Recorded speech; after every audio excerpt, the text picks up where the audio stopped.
Hey guys, so I haven't posted a video in a while and I recorded a really long one that now got messed up, so I'm re-recording. I hate technology sometimes. Okay, so I left off right before surgery, so now I'm going to talk to you about what the surgery process was like. Yay! Something like that. Okay, so my surgery took about 2.5 to 3 hours. It can take less, it can take longer. There was no complications with mine, so pretty much took as long as he said it was going to take. By he, I mean my surgeon. The only thing that they had to do that they weren't expecting to do, but that's, I think, fairly common anyways, is remove one of my parathyroids and place it in muscle. But I think that's pretty common because they, I think, can attach themselves to the thyroid, so when removing the thyroid sometimes they have to move them, which I think is so weird. They just put it in muscle and it reattaches and starts working again. Human body, it's kind of cool. But because they had to remove my parathyroid, one of them, and put it back in, I was put on calcium, and by put on calcium I mean they made me chew Tums for a while. So I had to take Tums every day for, I mean, I probably should still be taking it, to be perfectly honest with you, but I haven't in a few weeks. But at first I did experience tingling in my extremities, which is associated with not having enough calcium. So the Tums did take care of that. And my blood work showed that my calcium levels were good, which is when I stopped taking the Tums, but I don't know. I still kind of get a little tingly in my feet. I should probably take it. Alright. Do as I say, not as I actually do. Just kidding. Don't listen to me. Only here to just offer you what I went through. No two experiences are the same. I'm looking this way because I have a list, because if I don't have a list I'm just gonna ramble on like I'm doing anyway. So this list is really, might as well just throw it away. This list is really doing me no good. Okay, so the first thing that I noticed coming out of surgery when I finally woke up was how bad it hurt to swallow at first. Yeah, the little things in life that we take advantage of. The morphine did nothing to take away that pain, and the nurse told me that it wasn't going to, so I just kind of dealt with it and just kept swallowing a lot just to try to get past it, and that pretty much worked. I got past the pain. I was on morphine, and they gave me nausea medication, so they would give me the morphine and the nausea through IV, but they wanted to get me off morphine as soon as I could eat some food. So I would say probably in the middle of the night, my first night in the hospital, well, my only night in the hospital, I started eating applesauce, and they would crush up the Percocet and give it to me in the applesauce, which was disgusting. I'm surprised I still like applesauce because it was the most bitter tasting applesauce. Percocet does not taste good. So I pretty much ate soft food for like a day or two. It wasn't that long before I started wanting more. I think by like day 3 or day 4, something like that, I started eating like chicken and nothing like really difficult to eat. And I would take small bites and make sure I chewed it up well before swallowing. But it, honestly, the swallowing discomfort went away pretty fast. I mean, by the end of the first week, I was eating like normal, almost like normal. The only thing I did notice, like still 2 weeks after surgery, was that it felt like there was a lump there. Yeah, this was 2 weeks after because it was at my 2-week follow-up. And I told the doctor, I was like, sometimes when I swallow, it feels like I'm choking. And he's like, does it go down eventually? And I was like, yeah, it goes down. He's like, all right, there's nothing to worry about. It's just swelling. So, and he was right. That went down on its own. But like, I would have momentary freakouts where I'm like, oh my God, am I choking? And I drink a lot of water and it would go down. But it was just swollen in there. And that did go down. So food.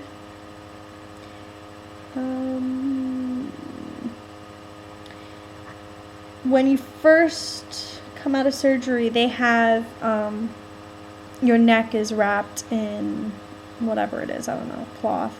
I don't know. Anyways, your neck is like all like bandaged up, and they have drains coming out of the scar. And for me, they had it on both sides, and that's to make sure that that area doesn't get any buildup of fluid. They keep that in for, well, for everyone it's different. For me, I only had it for like 24 hours, but some people have it for longer. But I got it taken out at the hospital before I left, and them taking it out was fine. It just felt weird, but it didn't like hurt. They rip it out real fast. Afterwards, though, they were pressing down on this area really hard to get the fluid out, and that's what hurt, because everything, this whole area was so sensitive, and this incision site was so small, and I felt so pathetic because my friends were looking at how small the incision site was, and yet I'm like this, and I'm like scared to move. And I'm like, I swear it doesn't feel good right now. It's a tiny, tiny little area, but inside, they didn't me in. What else is on my little list here? Sleeping. That's a challenge. You don't realize how heavy this thing is until this thing that carries it is as sore as it is after thyroid removal surgery. The hospital bed was great because you could have the hospital bed push you up, and you didn't have to worry about needing to use your head to lift up. My first night at home, I slept flat. Actually, I slept on my mom's house, and I slept flat on her bed, and I needed to get up to go to the bathroom or take medicine or something. I forgot what it was, but I was getting up in the middle of the night, and I was like, all right, I'll roll to my side and then I'll push myself up. And that, I was so scared to push myself up because I felt like my head was so incredibly heavy that, sorry, there's dolphins on TV. I love dolphins, so I'm like a little ADD right now. So basically, my attempt of getting up was epic fail. I ended up rolling off the bed. I was like, all right, that was my ingenious plan. Roll off the bed and then push yourself up that way. So that's what I ended up doing, but it still hurt, and I thought I had ripped my incision site open, so I was like waking up my mom, and she basically was like, leave me alone, I'm sleeping. Talking after surgery, there is no talking after surgery. Everyone's different. My mom couldn't talk for like a week or two, and for me, I couldn't talk for the first few days. It was like this is how I sounded. And then your voice would just completely disappear. And then it would get a little stronger, and then it would completely disappear.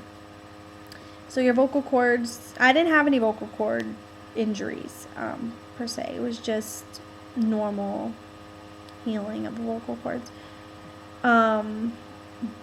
But yeah, like, I couldn't talk, so I had a notepad that I'd write everything on, and then I type things into my computer and have my computer talk to the nurse. I'd have it say what I typed. But having your computer after surgery is not the best idea because you're high on morphine, and yeah, post on Facebook. I don't know. All I know is that people were laughing at me and text messaging me about how high I must have been.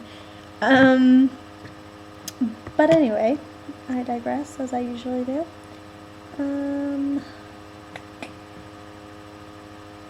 Did I talk about nausea? I think I talked about nausea. I don't know. I was given nausea medication with the morphine through IV, and then I moved on to Percocet once I could eat applesauce. I think I already spoke about that. Brain fog. I don't know what I just said. Actually, this is my second take of the video because the first video got messed up, and now I can't remember what I said in each video. After surgery, I did notice that I experienced a lot of hot flashes and heart palpitations, which apparently are normal, so I didn't worry about them. I noticed that a lot of my pain was not pain due to the surgery, but more just like tension. I guess they like hyperextend you backwards during surgery or whatnot. So a lot of my discomfort was just in my neck and my shoulder muscles. They were so tense, and I was so scared to like move. so it only got worse. So I decided to go to half a dose of the Percocet and take Valium instead of doing the full dose of the Percocet, and that actually was really great because I was able to sleep really well on Valium and Percocet. And also taking half a dose of Percocet didn't make me groggy throughout the day. It just kind of made me feel better but not knock me out.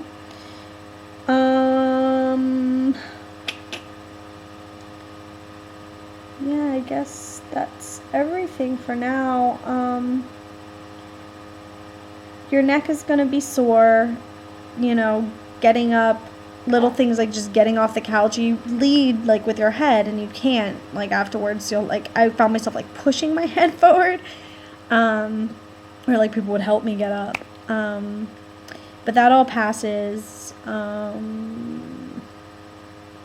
As far as screaming is concerned, so like yelling or screaming, don't even try to do it for a while. Singing, don't try to do it for a while. Let your vocal cords heal. You're just going to get depressed when you realize you cannot do any of that. I mean, if you're barely talking, yeah. Don't be like me that's like all frustrated that she's never going to sing again. And I'm 2 months, like a little past 2 months from surgery, and I still am focusing on getting my voice back to where it was. Talking's fine. I haven't really tried screaming. I guess I haven't had a need to. But I'm going to a Katy Perry concert on Saturday, so I'll let you know how screaming works out for me. And as far as singing is concerned, my voice is almost back to normal, but still not 100%. So that's basically it. If I feel like I missed anything, I'll add it to another video. Alright, bye guys.